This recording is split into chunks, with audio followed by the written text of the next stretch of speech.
Welcome to Health 2660. Here we don't just talk about health, we tell the stories that heal. Now please listen to the story. Emily, a vibrant woman on the cusp of 40, carried a silent burden. It wasn't a financial woe, nor a romantic entanglement, but something far more personal, far more insidious, an unending battle with her teeth. Since childhood, her life had been punctuated by the shrill whine of the dentist's drill, the metallic tang of fillings, and the throbbing ache that followed countless procedures. Her teeth, seemingly determined to betray her, were magnets for cavities, attracting them with an almost supernatural fervor. She'd endured fillings that felt like temporary fixes, root canals that seemed to suck the very life force from her, and extractions that left gaping holes in her smile and in her self-esteem. Despite her meticulous oral hygiene routine, brushing twice a day, flossing religiously, and even using mouthwash recommended by her dentist, the dreaded plaque persisted, a stubborn yellow film that clung to her teeth with relentless tenacity. Her gums were perpetually inflamed, a crimson border highlighting the ivory of her teeth, and her teeth themselves were agonizingly sensitive to temperature extremes, making every sip of hot coffee or bite of ice cream a painful ordeal. Emily felt trapped in a vicious cycle of dental distress, a prisoner in her own mouth. Her dentist, a kind but ultimately limited man named Dr. Abernathy, could only offer temporary solutions, patching up the damage as it occurred, never addressing the underlying cause. He'd prescribed fluoride treatments, recommended electric toothbrushes, and even suggested expensive medicated mouthwashes, but nothing seemed to offer lasting relief. Emily began to feel a deep sense of frustration and helplessness. Was she destined to a lifetime of dental appointments, of enduring pain and discomfort, of watching her teeth slowly crumble away despite her best efforts? The turning point came during a particularly bad flare-up of gum inflammation. Emily, driven to desperation, began to delve into the depths of dental research, spending countless hours poring over scientific articles, dental journals, and online forums. She was determined to understand the root cause of her persistent dental problems, to find a solution that went beyond the superficial treatments offered by her dentist. She felt like a detective, piecing together clues, searching for the missing link that would unlock the secret to her oral health. Her research led her down a rabbit hole of information, revealing a complex ecosystem within the mouth, a delicate balance of bacteria, acids, and minerals. She discovered that plaque wasn't simply a result of inadequate brushing, as she had always believed. It was a complex biofilm, a sticky matrix of bacteria, saliva, and food debris that clung to the teeth, creating an environment conducive to the formation of cavities and gum disease. And crucially, she learned that the composition of this biofilm was heavily influenced by diet and the types of bacteria that thrived in her mouth. The name Streptococcus mutans kept appearing in her research. This particular strain of bacteria, she discovered, was a key player in the development of tooth decay. It thrived on sugar and refined starches, metabolizing them into lactic acid, which eroded tooth enamel and created the perfect conditions for cavities to form. The more sugar and refined carbs Emily consumed, the happier and more prolific these bacteria became, exacerbating her dental problems. But the research didn't just reveal the problem. It also offered potential solutions. Emily discovered that certain substances, like hydrogen peroxide and baking soda, could help break down the biofilm and neutralize the acids produced by Streptococcus mutans. She also learned about the benefits of clove oil, a natural antiseptic an analgesic that could help reduce inflammation and kill bacteria. And most intriguingly, she stumbled upon information about hydroxyapatite, a mineral that makes up the bulk of tooth enamel, and its potential to remineralize and strengthen teeth. Furthermore, her research highlighted the importance of nutrition in oral health. She learned about the crucial role of vitamins K2 and A in strengthening enamel from within. Vitamin K2, she discovered, helped direct calcium to the teeth and bones, ensuring that they were strong and resistant to decay. Vitamin A, on the other hand, was essential for the health of the gums and the production of saliva, which helped neutralize acids and wash away food debris. And the best source of these vitamins, grass-fed butter, a food Emily had previously avoided due to its high-fat content. Emily felt a surge of hope. For the first time, she felt like she had a real understanding of her dental problems and a potential path towards lasting relief. She decided to take matters into her own hands and embark on a new approach to oral hygiene, one that combined targeted treatments with nutritional support. She was determined to reclaim control over her dental health and break free from the cycle of pain and frustration that had plagued her for so long. Her first step was to create her own homemade toothpaste. She carefully researched various recipes, experimenting with different combinations of hydrogen peroxide, baking soda, clove oil, and hydroxyapatite.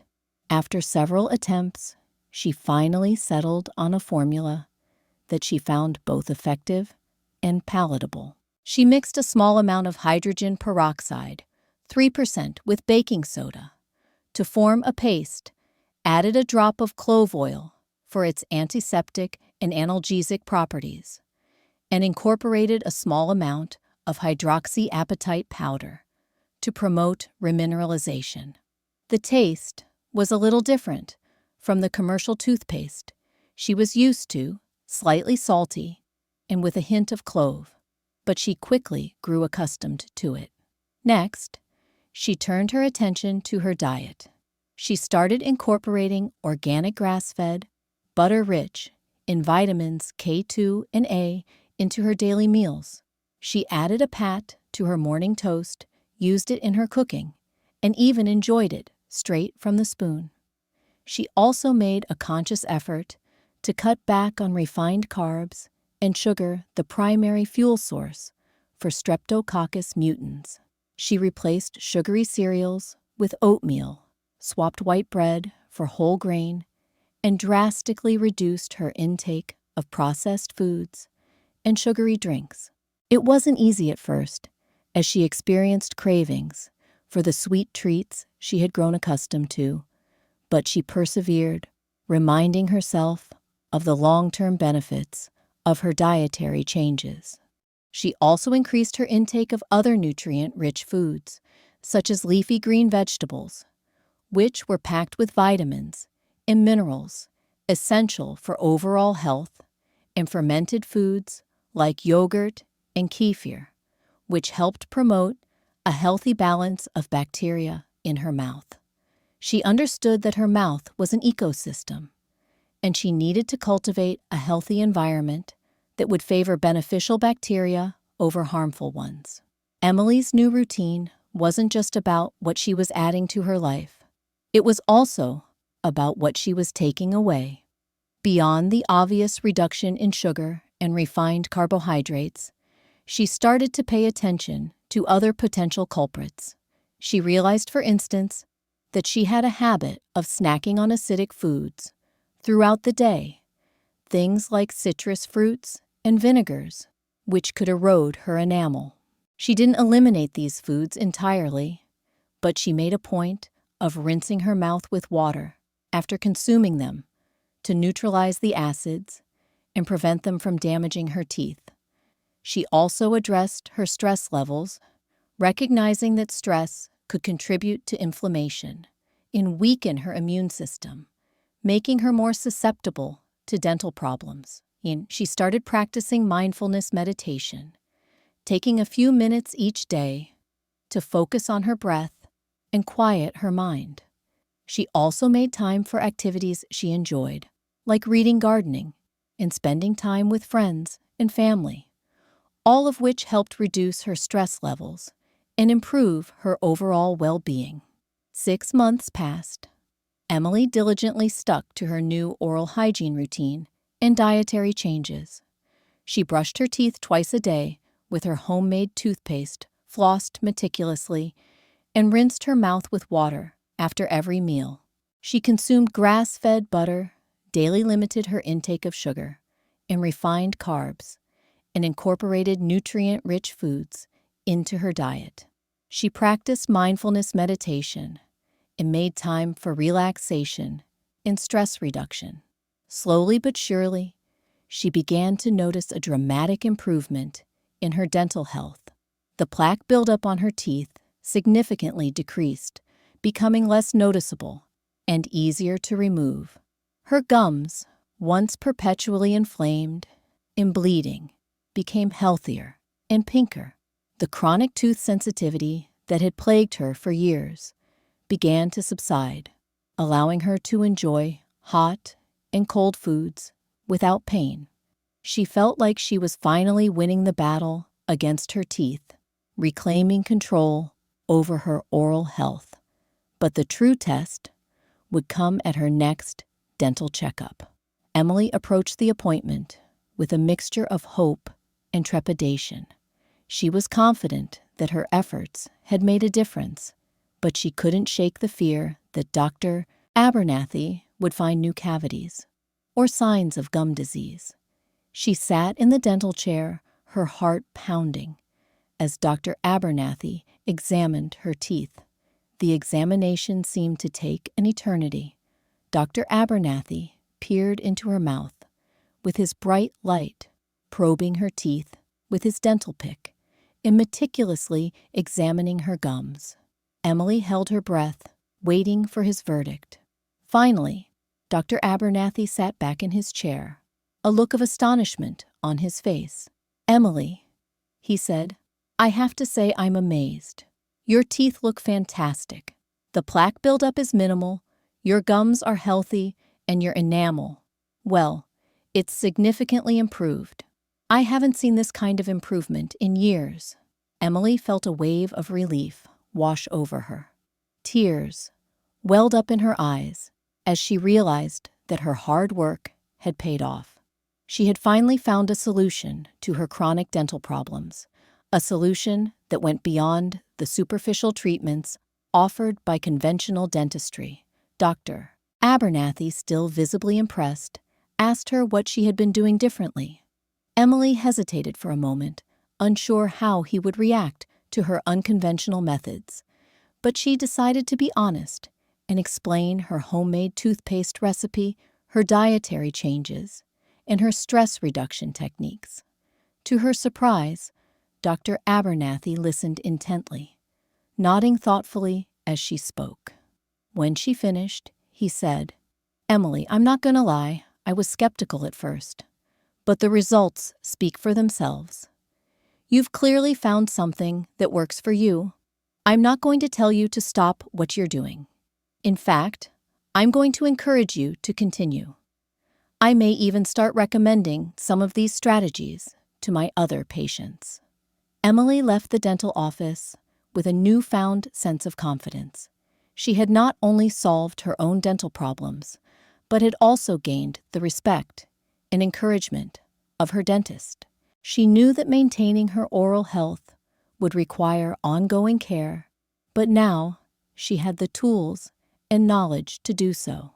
As time went on, Emily naturally began sharing her experience with family, friends, and colleagues. When conversations turned to dental issues, she would gently share what had worked for her, from her homemade toothpaste recipe to the simple dietary changes that had made such a difference. Many were curious and open to trying some of her approaches. What started as a personal journey quietly helped those around her find new ways to care for their own oral health. For Emily, It was rewarding to see that her struggles had led not only to her own healing, but had also offered practical guidance to others who faced similar challenges. Her dental troubles, once a source of frustration, had become an opportunity to learn to grow and to support those close to her. And with each passing day, her healthy smile was a simple reminder of how small changes can lead to meaningful results. Health 2660. Thanks you for listening. We'll see you in the next video, and until then, be kind to yourself.